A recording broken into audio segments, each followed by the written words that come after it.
vaste.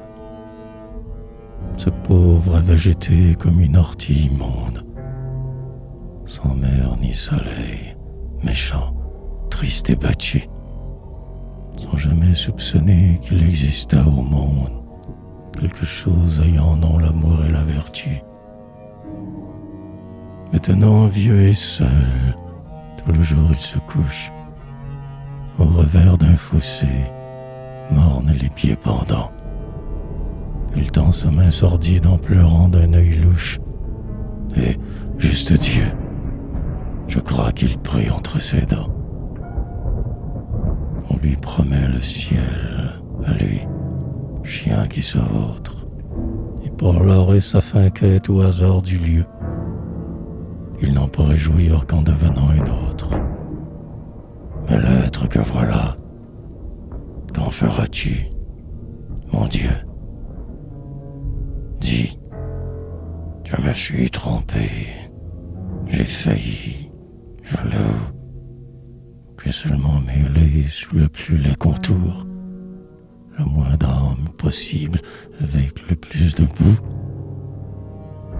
Mon œuvre est repoussante, injuste et sans amour. Et cependant, voici qu'une admirable fille s'avance. Elle a 16 ans. Son visage est vermeil. Sa chevelure au vent se soulève et scintille comme une cendre d'or dans les feux du soleil. Sa bouche est une fleur à quelque Éden revit. Sa grâce embaume l'air de sa chanson joyeuse. Le printemps de la terre est celui de la vie. D'une double jeunesse anime ses grands vœux. On dirait que l'amour, pour veiner sa poitrine, d'ailes de papillon a formé ses pastels. On dirait qu'elle est née en un lit d'églantine, du plus tendre baiser des deux premiers mortels. Elle a vu ce vieillard renié de tout le monde. Elle s'est arrêtée au milieu du chemin. Puis elle a sur son cœur penché sa tête blonde, la pitié dans les yeux et l'aumône à la main. Quelle épreuve ton œuvre à la raison prépare. Quelle énigme voile en détresse et d'hiver.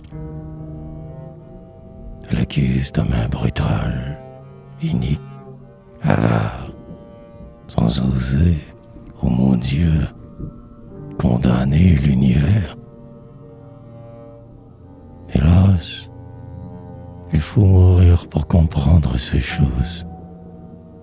Si toutefois la mort n'emplit pas le tombeau, dans l'unique dessein d'alimenter les roses, virement éternel de l'horrible et du beau,